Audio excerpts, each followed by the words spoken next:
الحمد لله نحمده ونستعينه ونستغفره ونؤمن به ونتوكل عليه ونعوذ بالله من شرور أنفسنا ومن سيئات أعمالنا من يهده الله فلا مضل له ومن يضلله فلا هادي له ونشهد أن لا إله إلا الله وحده لا شريك له ونشهد أن محمدا عبده ورسوله أما بعد فأعوذ بالله من الشيطان الرجيم بسم الله الرحمن الرحيم قال الله تعالى في القرآن المجيد والفرقان الحميد ألا إن أولياء الله لا خوف عليهم ولا هم يحزنون الذين آمنوا وكانوا يتقون لهم البشرى في الحياة الدنيا وفي الآخرة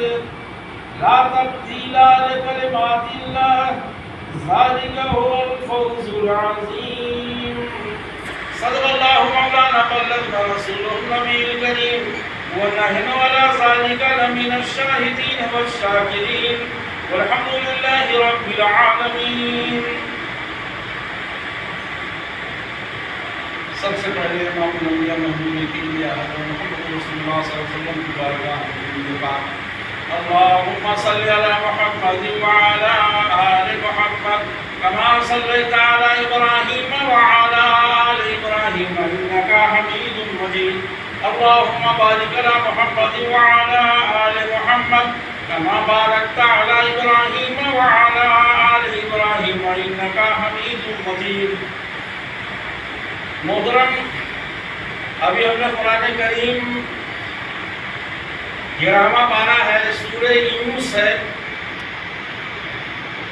آیت نمبر 62 63 64. اللہ رب العالمین نے ارشاد فرمایا کہ خبردار، بے شک اللہ کے ولیوں کو نہ کوئی ڈر ہے نہ کوئی رنج و غم. الذین آمنوا وکانوا یتقون، وہ لوگ ایمان لائے اور پرہیزگاری کرتے رہے. لہم البشری فی الحیات الدنیا وفی الآخرہ، ان کے لیے آخرت، دنیا کی زندگی میں بشارت اور آخرت میں بھی. لا تبدیل لکلمات اللہ، اللہ کی باتیں بدل نہیں سکتی. ذالک هو الفوز العظیم، اور یہ بہت بڑی کامیابی ہے. یہ آیت کریمہ کا آپ نے سیدھا سادہ ترجمہ سن لیا. یہ مہینہ ربیع الثانی کا ہے. گزشتہ مہینہ ربیع الاول شریف کا گزرا، آخری نبی امام الانبیاء صلی اللہ علیہ وسلم کی یاد سے منسلک تھا. اب نبیوں کے بعد ولیوں کا سلسلہ شروع. سردار اولیاء حضرت شیخ عبد القادر جیلانی، جسے ہم بڑے پیر یا غوث پاک کے نام سے یاد کرتے ہیں، ان کے ولی کامل اور بزرگ ہونے میں کسی بھی مکتب فکر کو کوئی اعتراض نہیں ہے. بقیہ مسائل میں اعتراضات ہوتے رہتے ہیں. آج ربیع الثانی کی 7 تاریخ ہے. اس اعتبار سے 11ویں شریف آنے والا منگل 11ویں ہے، اور انگریزی کے اعتبار سے 15 اکتوبر ہے. یعنی جو منگل آ رہا ہے اس میں حضرت شیخ عبد القادر جیلانی بڑے پیر کی یاد ہے، اور عقیدت مند اپنے اپنے اعتبار سے انہیں یاد کرتے ہیں.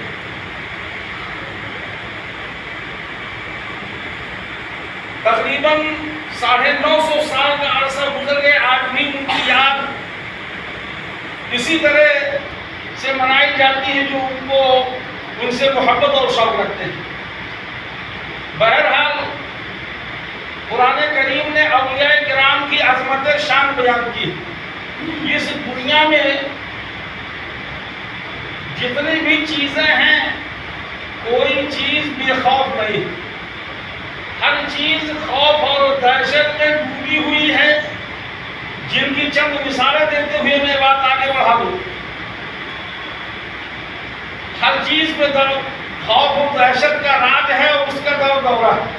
چاہے وہ جمادات ہو یا نباتات ہو یا حیوانات ہو، عالم اعلیٰ ہو، عالم اصفر ہو، کچھ بھی ہو، سب کو ڈر و دہشت لگی ہوئی. اب آج ترتیب سے سنیں، یہ اونچے اونچے پہاڑ کو سینہ تانے اپنے سر بلندی کا اعلان کرتے ہیں، یہ بھی ڈر رہے ہیں کہ ایسا نہ ہو کہ کوئی سنگ تراس آ جائے، کوئی بلڈوزر والا آ جائے، ہمیں ٹکڑے ٹکڑے کر کے اور پیروں کے نیچے کا سڑک بنا دے کہ پیروں سے کچلا جاؤں۔ سر بلندی ہمارا اقتدار پیروں کے نیچے آ جائے، ریلوے لائن کی پٹریوں میں آ جائے، اس کو بھی دہشت۔ یہ اونچے اونچے درخت جو اپنے پھول اور پھلوں کے ساتھ رامائیوں سے کھڑے ہوئے ہیں، یہ درخت بھی ڈر رہے ہیں کہ ایسا نہ ہو کہ کوئی کلہاڑی والا آ جائے اور ہمیں ٹکڑے ٹکڑے کر کے آگ کے حوالے کر دے۔ یہ پھول اور پتیاں جو گھروں میں پودے لگے، یہ بھی ڈرتے ہیں کہ ایسا نہ ہو کہیں دو پیروں والوں کا گزر ادھر ہو جائے۔ یہ پھول اور پتیاں کہیں بکریاں نہ آ جائیں جو ہمارے اس رامائیوں کو شان و شوکت ہمارے پھول پتیوں کو چٹ کر جائے، تو پودے بھی ڈر رہے ہیں بکریوں سے، اور وہ بکریاں بھی ڈر رہی ہیں کہیں ایسا نہ ہو دو پیروں والا آ جائے تو ہمارا حساب کر جائے۔ مطلب یہ ہے ہر کمزور طاقتور سے ڈر رہا ہے، مزدور مالدار سے ڈر رہا ہے، مجرم پولیس سے کانپ رہا ہے، دولت مند انکم ٹیکس آفیسر سے ڈر رہا ہے۔ تو اس دنیا میں ہر ایک کے اوپر ڈر اور دہشت اور خوف کا راج ہے۔ یہ سورج اپنے آب و تاب کے ساتھ نکلتا ہے، یہ بھی ڈر رہا ہے کہیں گرہن نہ لگ جائے کہ ہماری ساری دولت ختم ہو جائے۔ یہ رات میں ستارے ٹمٹماتے ضرور ہیں، لیکن یہ بھی ڈر رہے ہیں کہ صبح کی سفیدی آ جائے گی کہ میری رونق اور شان شوکت ختم ہو جائے گی۔ بتانا یہ ہے کہ عالم اعلیٰ ہو یا عالم اسفل ہو، جمادات کا عالم ہو یا نباتات ہو یا حیوانات، سب کے اوپر ڈر اور دہشت کا راج ہے۔ لیکن آؤ اسی زمین کے اوپر، اسی آسمان کے نیچے ایک ایسی مخلوق بھی ہے جس مخلوق کو کسی کا ڈر نہیں، وہ مخلوق صرف اللہ سے ڈرتی ہے۔ بقیہ جمادات ہو، نباتات ہو، حیوانات ہو، عالم اعلیٰ ہو، عالم اسفل ہو، سب اس سے ڈرتے ہیں، وہ مخلوق صرف خدا سے ڈرنے والی ہے۔ اور بقیہ کوئی بھی امیر ہو، غریب ہو، جو بھی ہو، وہ اپنے سے اوپر سے ڈرتا نظر آتا ہے، لیکن وہ مخلوق کسی سے نہیں ڈرتی، صرف خدا سے ڈرنے والی ہو، درندہ ہو، چرندہ ہو، پرندہ ہو، کسی کا کوئی ڈر نہیں۔ اب اس مخلوق کا نام کیا ہے؟ قرآن نے اس کا نام کیا بتایا؟ اس مخلوق کو کہتے کیا ہے؟ تو ہم قرآن کریم ہی سے پوچھیں کہ قرآن کریم وہ کون سی مخلوق ہے جس کو صرف خدا کا ڈر ہے، بلکہ کائنات میں کسی کا دباؤ، کوئی ظالم ہو، کوئی بدماش ہو، کوئی حاکم ہو، کوئی ادھکاری ہو، کتنا بھی منتری ہو، سنتری ہو، اسے کسی کا ڈر نہیں، وہ کسی سے ڈرتی ہی نہیں ہو جمع۔ آخر وہ کون سے لوگ ہیں؟ تو قرآن کریم نے ہمیں بتایا کہ الا ان اولیاء اللہ لا خوف علیہم ولا هم يحزنون، وہ جو کسی سے نہیں ڈرنے والی طاقت ہے، وہ مخلوق، اس کا نام ولی ہے، وہ اولیاء ہیں، اور ان کی شان یہ ہے کہ لا خوف علیہم، انہیں نہ کوئی ڈر ہے اور نہ کوئی رنج و غم ہے۔ یہ قرآن نے ہمیں بتا دیا کہ جو نہ ڈرنے والی مخلوق اس دنیا میں ہے، کسی کا دباؤ نہیں مانتی، وہ اولیاء کی جماعت، وہ اولیاء کرام ہیں۔ اب ایک مسئلہ غور کریں کہ اللہ رب العالمین اگر ان اولیاء کرام کے لیے صرف اتنی سی بات کہہ دیا ہوتا کہ اللہ والوں کو کوئی ڈر نہیں ہے، تو خالق کائنات کا اتنا اعلان ہی ان اولیاء اللہ کے لیے کافی تھا، ان اللہ والوں کے لیے کافی تھا۔ لیکن اللہ رب العالمین نے ان کے متعلق یوں فرمایا کہ انہیں نہ کوئی ڈر ہے نہ کوئی رنج و ملال ہے، یعنی خوف کا لفظ بھی آیا اور حزن کا لفظ بھی آیا۔ اب یہ دونوں چیزیں سمجھا کیسے جائے کہ خالق کائنات نے ان کے لیے خوف اور حزن دو لفظ لائے، کیا مطلب اس کا ہوا؟ تو مفسرین کی بارگاہ میں آؤ تو ان دونوں لفظ کو سمجھا دیں گے، وہ جنہوں نے سمجھا کوئی سمجھا نہیں۔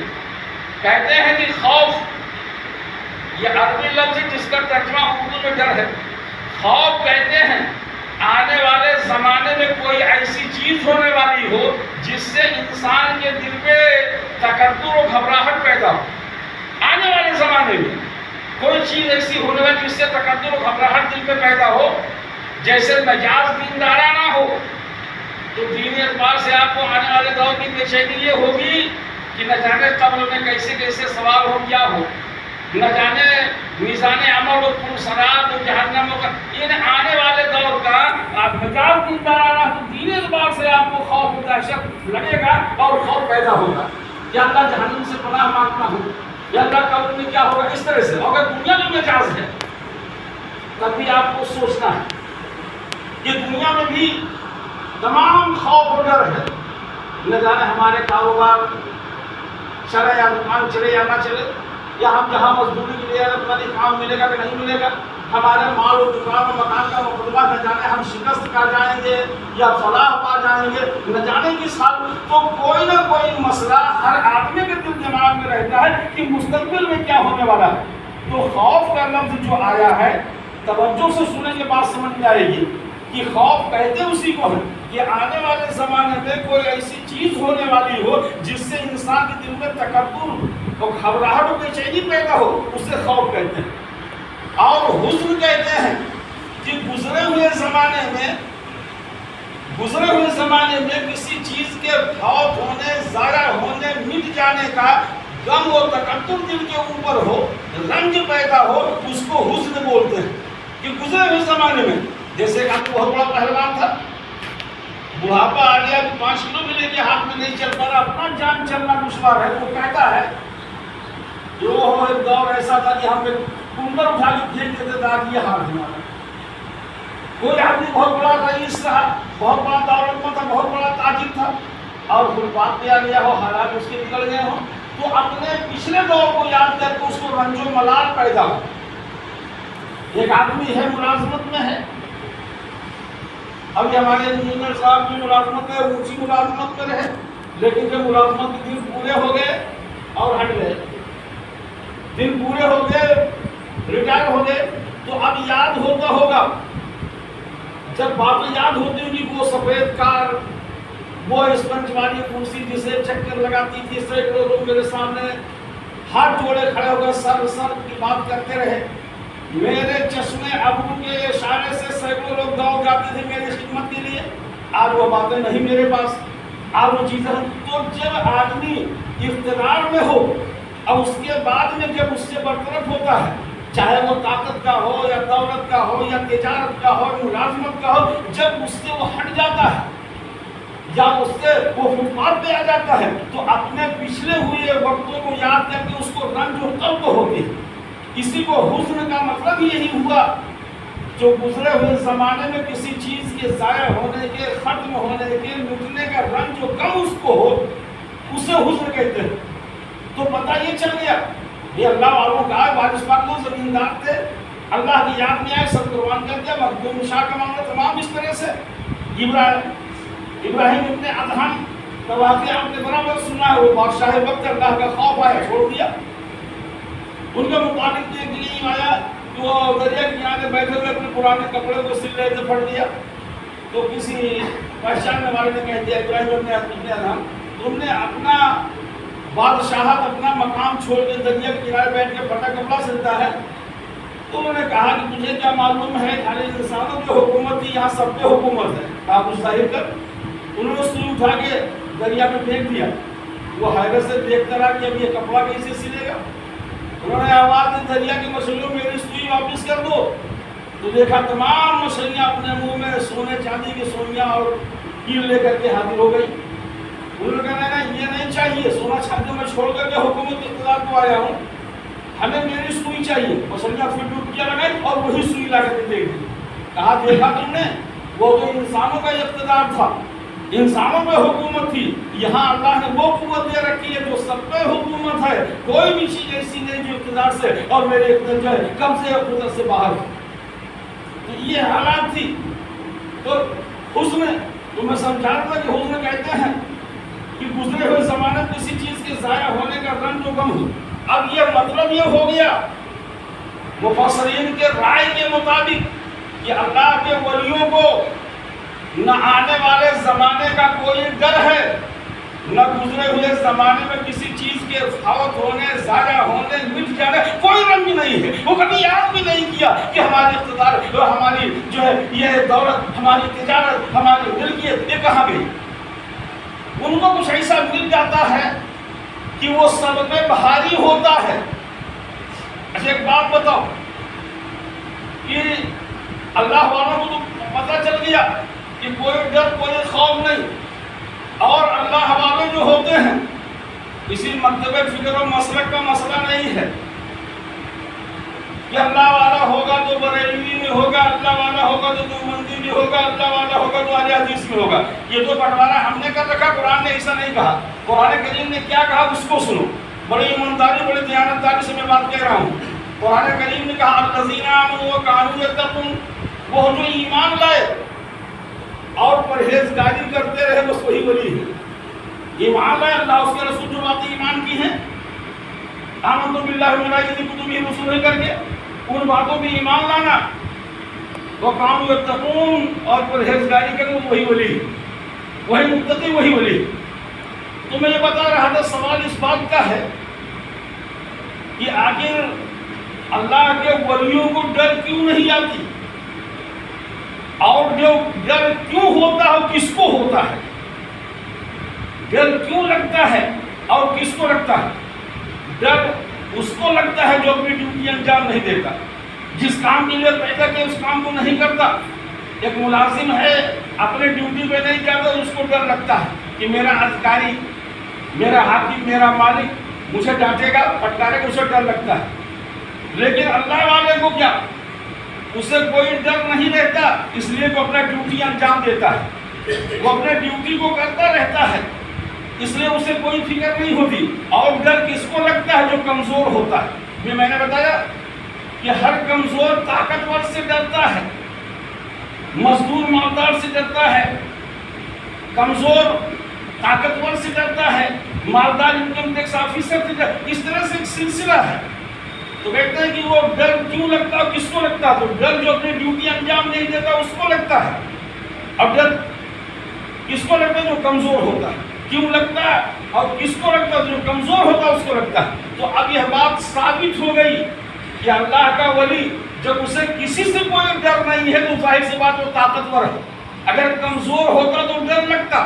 اور ڈر اگر آپ کہو کمزور ہو اس سے ڈر ہے تو قرآن کریم کی اس آیت کریمہ سے ٹکراؤ پیدا ہو گیا. قرآن نے کہا لا خوف علیہم، اسے کوئی ڈر نہیں ہے، نہ اسے کوئی رنج و ملال ہے. تو پتہ چلا کہ اللہ کا ولی یہ طاقتور ہے، یہ طاقتور ہے، اس کو اختیار حاصل ہے، اللہ نے بڑی قوتیں دے رکھی ہیں. اور آؤ آگے بڑھو، ان کے اختیار و اقتدار کو دیکھو.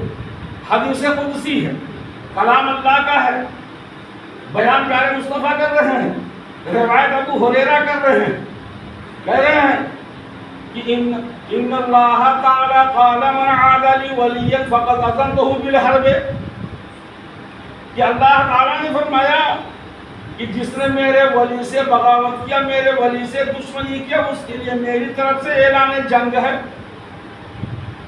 کون ہے جو اللہ کے ولی سے بغاوت کرے اور نیکوں سے دشمنی اٹھا لے؟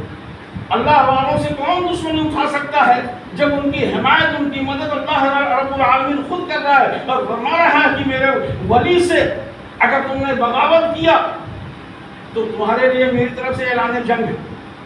تو اللہ کا بندہ نمازوں کے ذریعے قرب حاصل کرتا ہے، فرائض کے ذریعے قرب حاصل کرتا ہے، لیکن فرائض تو 2 رکعت پڑھ لیا، 3 رکعت پڑھ لیا، 4 رکعت پڑھ لیا، اس کے بعد ساری رات کیا کیا؟ قرآن کریم نے کہا والذین یبیتون لربہم سجدا وقیاما، وہ لوگ جو اپنی راتیں گزار دیتے ہیں، سجدہ کرتے ہو، قیام کرتے ہیں، عبادت کرتے ہوئے راتیں گزارتے ہیں، وہ کیا پڑھتے ہیں؟ وہ نوافل پڑھتے اللہ کا قرب حاصل کرتے ہیں. چاہے امام اعظم ہو، چاہے غوث اعظم بڑے پیر ہو، چاہے عبداللہ بن شریف ہو، ویس کرنی ہو، کوئی بھی ہو، ساری رات جو عبادت کرتے ہو نوافل ہے. جس کے متعلق آیا وَمَا يَزَالُ عَبْدِي يَتَقَرَّبُ إِلَيَّ بِالنَّوَافِلِ حَتَّى أَحْبَبْتُهُ، ہمیشہ میرا بندہ نوافل کے ذریعے میرا قرب حاصل کرتا ہے. حتی احببتہ، تو میں اسے اپنا محبوب بنا لیتا ہوں. کثرت نوافل والذین یبیتون لربہم سجدا وقیاما کا مصداق بنتا ہے تو میں اسے اپنا محبوب بنا لیتا ہوں. وما یزال عبدی یتقرب الی بالنوافل حتی احببتہ، میں اسے اپنا محبوب بنا لیتا ہوں جو نوافل کے ذریعے میرا قرب حاصل کرتا ہے. فاذا احببتہ، تو جب میں اسے اپنا محبوب بنا لیتا ہوں، فَكُنْتُ سَمْعُهُ الَّذِي يَسْمَعُ بِهِ، وبصره الذي يبصر به ويده التي يبطش بها ورجله التي يمشي بها وإن سألني لأعطينه. یہ بخاری شریف کے الفاظ ہیں، دوسرے جلد کے. فرمایا فَإِذَا أَحْبَبْتَهُ، تو جب کثرت نوافل کرنے والے بندے کو میں اپنا محبوب بنا لیتا ہوں، فَإِذَا أَحْبَبْتَهُ، تو جب اسے میں محبوب بنا لیتا ہوں تو میں اس کا کان بن جاتا ہوں جس سے وہ سنتا ہے، میں اس کا آنکھ بن جاتا ہوں. وہ بصرہ الذی یبصر بہ، میں اس کا آنکھ بن جاتا ہوں جس سے وہ دیکھتا ہے. وہ یدہ التی یبطش بہا، میں اس کا ہاتھ بن جاتا ہوں جس سے وہ پکڑتا ہے. بطش یبطش کے معنی پکڑنا. وہ رجلہ التی یمشی بہا، اس کا پیر بن جاتا ہوں جس سے وہ چلتا ہے. وَإِن سَأَلْنِي لَأُعْطِيَنَّهُ، اگر وہ مجھ سے کچھ مانگے تو مجھ سے ترنت دے دیتا ہوں. اللہ والا اگر کچھ سوال کرتا ہے اس سے بھٹکنا نہیں چاہیے. اگر اللہ والا کسی کی دعا کر دے، جا کسی بیمار کو کہہ دے جا تجھے صحت ہے، تو بے شک اللہ اس کی زبان رد نہیں فرماتا، اسے صحت مل جاتی. کوئی بے اولاد اگر اللہ والے سے کہتا ہے اور اللہ والا کا دعا کر دے کہ جا تجھے اولاد اللہ عطا کر دے گا، تو اس میں کوئی برے کی بات نہیں. اس لیے اللہ نے خود کہہ دیا کہ وَإِن سَأَلْنِي لَأُعْطِيَنَّهُ، اگر میرا بندہ مجھ سے کچھ سوال کر دے تو میں اسے عطا کرتا ہوں. اور اللہ والا اگر کسی کو دے دے تو تبرک ہے. اللہ والا اگر حقانی کو دے دے عالم دین بن جائے، اللہ رب العالمین اگر رحم الدین کو دے دے کچھ دولت مند بن جائے، اللہ رب العالمین اللہ والا کسی کو کچھ دے کے نماز دے، بہت بزرگی آ جائے، تو اس کا کرم ہے. تو حدیث پاک بخاری کے الفاظ ہیں کہ وَإِن سَأَلْنِي لَأُعْطِيَنَّهُ، اگر مجھ سے کچھ سوال کرے میں اسے ترنت عطا کرتا ہوں. اگر میری پناہ مانگے اسے پناہ دیتا ہوں. اب ایک سوال اس میں ہے، توجہ ہٹ جائے گی، جملہ مس کر جائے گا، پھر آپ کے لیے دقت ہوگی. اس لیے توجہ ملحوظ خاطر رکھیں. اللہ رب العالمین نے فرما دیا میں اس کا کان بن جاتا ہوں، اس کا آنکھ بن جاتا ہوں، اس کا پیر و ہاتھ بن جاتا ہوں. اب حدیث کا ظاہری معنی لوگے تو بھٹک نہیں جاؤ گے، گمراہی کے سمندر میں ڈوب جاؤ گے. وہ اللہ رب العالمین آنکھ سے پاک ہے، کان سے پاک ہے، ہاتھ سے پاک ہے، پیر سے پاک ہے. اگر ہاتھ مانو گے تو پورا ڈھانچہ ماننے پڑے گا، پھر کھانا پانی ماننا پڑے گا، پھر پورا اسٹیچو تیار ہے. پھر وہ خدا کہاں؟ جب ہاتھ پیر اعضاء ہے پھر خدا کہاں؟ خدا وہ ہے جو ان چیزوں سے پاک و صاف ہے. تو اس حدیث کا مطلب آپ کیا لیں گے کہ جس کو بخاری میں آتا ہے کہ اس کا کان، ہاتھ، پیر، آنکھ، کان بن جاتا ہوں، تو بننے کا مطلب کیا ہے؟ اللہ رب العالمین اپنے اس نیک بندے کے محنت و عمل پر ایسا قدرت اور ایسی طاقت، ایسا تصرف کا جلوہ عطا فرما دیتا ہے کہ اس کی طاقت دیکھ کر کے خدا کا جلوہ یاد آ جاتا ہے. اس کی طاقت دیکھ کر، اس کی قدرت دیکھ کر، اس کا فرمان دیکھ کر کے خدا کی قدرت یاد آ جائے کہ اللہ نے ایسے ایسے بندوں کو پیدا فرما رکھا کہ جس کی دعاؤں سے بیمار کو شفا یابی مل گئی، جس کی دعاؤں سے اندھے کو آنکھ عطا ہو گئی، جن کی دعاؤں سے بے اولادوں کو اولاد اللہ نے عطا فرما دیا. اس سے وہ اللہ اللہ ہے، یہ عبداللہ عبداللہ ہے. عبداللہ اللہ نہیں ہو سکتا ہے. یہ تو اللہ رب العالمین اپنے قدرت اور اپنی طاقت کا جلوہ اس سے عطا فرما دیا ہے کہ تیری طاقت، تیری قدرت، تیرے اس محنت پر ہم نے تیرا ہاتھ، تیرا پیر، تیرا آنکھ، تیری زبان یہ سب بن گئے. بن جاتا اس نے قوت عطا فرما دی کہ تجھے قوت حاصل ہو گئی ہے. مثال آپ یوں لے لیں، فرماتے یہ ہیں کہ لوہا کالا ہوتا ہے، ٹھنڈا ہوتا ہے. اگر اس لوہے کو آگ کی بھٹی میں آدھے گھنٹے تک ڈال دیا جائے تو لوہا نکالنے کے بعد اب وہ کالا نہیں، وہ سرخ ہو جائے گا اور ٹھنڈا نہیں، گرم ہو جائے گا. اب وہ لوہا کام کیا کرے گا؟ جو کام آگ جلانے کا کرتی ہے وہی کام لوہا بھی جلانے کا. لوہا چھو نہیں سکتے، رنگ بھی بدل گیا، فطرت بھی اس کی بدل گئی. اب لوہا اگر چھوتے ہیں تو جس سے آگ سے جلیں اس لوہے سے بھی جل جائیں گے. لیکن لوہا لوہا ہے، آگ آگ ہے. لوہا آگ نہیں، محبت کی اس آگ کی بھٹی میں چلا، اس لیے اتنے دیر اس کو قوت مل گئی. اللہ والا اللہ کی محبت کی، فما فی اللہ، اللہ کی محبت میں ڈوبا تو اللہ تعالیٰ نے اس کی اس محنت میں یہ قوت عطا فرما دی کہ جس کے لیے تو دعا کر دے کہ میری طاقت و قدرت کا جلوہ تیرے اندر ہے کہ اس کو سفر مل جائے، اس کو فائدہ اللہ والوں کے لیے جمادات ہو یا نباتات ہو، ساری چیزیں اسے جانتی پہچانتی اس لیے کہ وہ اللہ کا ولی ہے، سب اللہ کی مخلوق ہے۔ حضرت عمر فاروق اعظم رضی اللہ تعالیٰ عنہ امیر المومنین خلیفہ وقت ہے، ان کے زمانے میں پہاڑوں میں آگ لگ گئی، اب بڑی تیزی کے ساتھ آگ بڑھتی چلی جا رہی، لوگ دوڑے ہوئے کہ اے عمر آگ پہاڑوں سے بڑی تیزی میں آ رہی ہے، ہزاروں مکان جل جائیں گے، ہزاروں مکان جل جائیں گے۔ کیا سوچ گئے تھے؟ کیا عمر فاروق اعظم کوئی ٹینکر بھیج دیتے؟ کیا اپنے سپاہیوں کو مشیزہ دے دیں پانی بھر کے لے جاؤ پہاڑی آگ بجھاؤ؟ یہ تو اس کی فطرت سے جو دنیا کا ہے، جس کو دنیا کی مادی چیزوں میں ضرورت ہے وہ یہ کرے گا۔ عمر فاروق اعظم کو ٹینکر کی ضرورت نہیں تھی، اپنے چاہنے والے سپاہیوں سے پانی بھیجنے کی ضرورت نہیں تھی، کوئی ٹیوب پلیٹ اور کوئی بورنگ ٹیوب ویل لگانے کی ضرورت نہیں تھی۔ اللہ کا ولی ہے، اللہ کا چہتا ہے، اللہ کی مشیت و مرضی میں چلنے والا ہے۔ حضرت عمر فاروق اعظم کو اطلاع دے گی، عمر وہ جانتے تھے کہ فاروق اعظم وہ اللہ کا نیک بندہ ہے، وہ راستہ نکال دے گا، اس کے لیے کچھ مشکل نہیں۔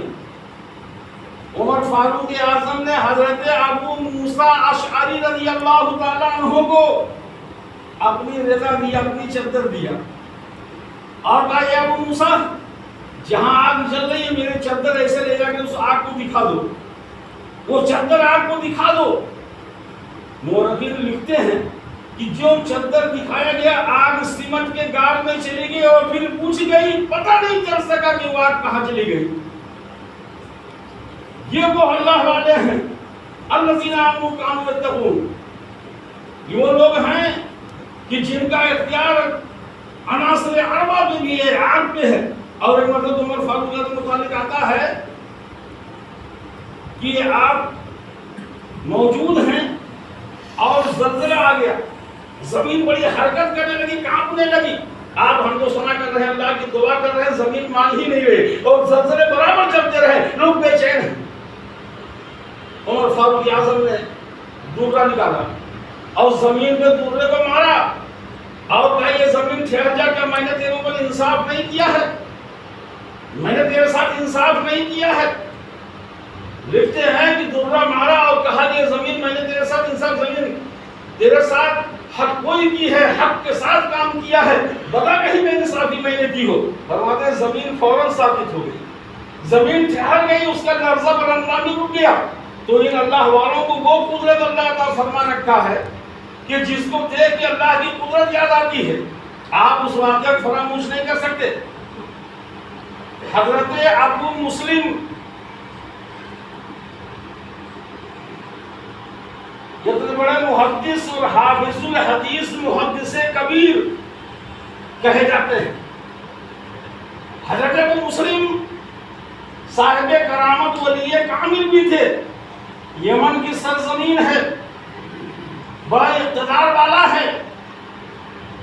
اس وقت اسود بن قیس یمن میں نبوت کا دعویٰ کیا کہ ہم نبی ہیں، کچھ غریب لوگوں کو بہکا لیا۔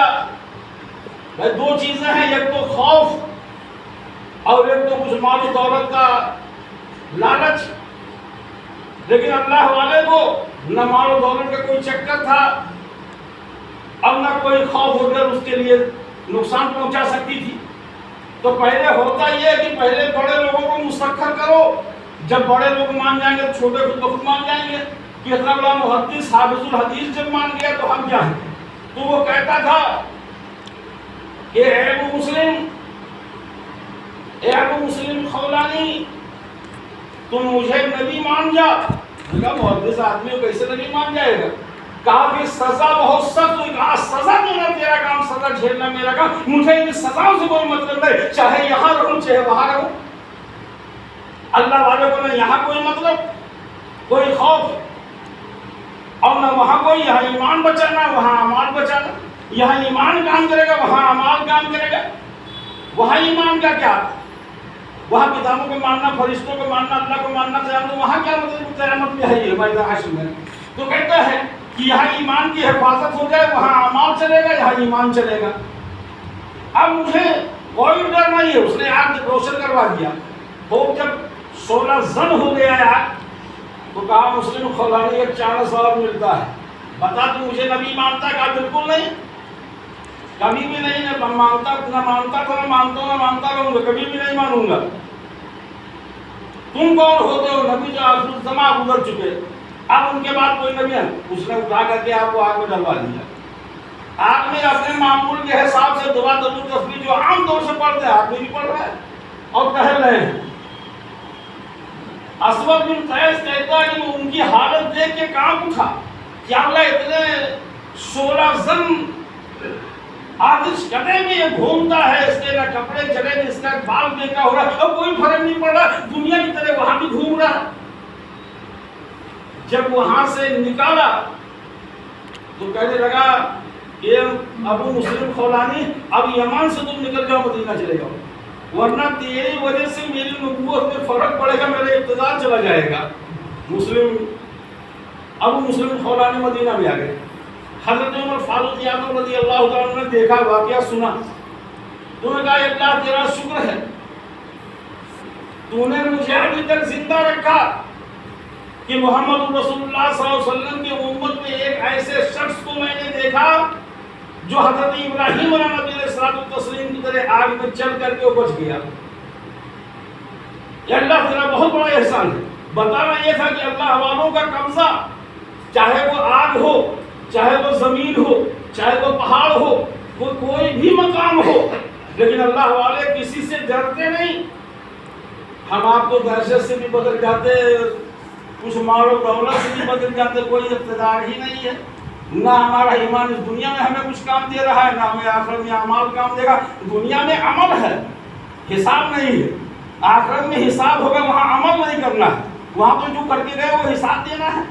تو ہمارے ایمان و اعمال الذین آمنوا وکانوا یتقون کے مصداق نہیں ہیں، اور اولیاء کرام کی یہی شان ہے کہ جو انہیں کوئی ڈر نہیں، کوئی خوف نہیں، چاہے وہ لالچ کا مسئلہ ہو اور چاہے وہ خوف و دہشت و ڈر کا معاملہ ہو۔ اس لیے الذین آمنوا، وہ لوگ جو ایمان لائے، وکانوا یتقون، اور پرہیزگاری کرتے رہے، تو انہیں کوئی ڈر نہیں۔ ہم مولا تعالیٰ، چونکہ وقت زیادہ ہو گیا، آگے کچھ بات نہیں کیا جا سکتا، انشاءاللہ آنے والے جمعے میں بھی کچھ باتیں ہو جائیں گی۔ مولا تعالیٰ سے ہم دعا گو ہیں کہ رب کریم ہم سبوں کو حضور رحمت عالم صلی اللہ علیہ وسلم کی اسوہ حسنہ بھی چلنے کی توفیق عطا فرمائے، اور رب کریم ہم سبوں کے ایمان و اعتقاد میں مضبوطی مستحکم عطا فرمائے۔ آمین ثم آمین بجاہ سید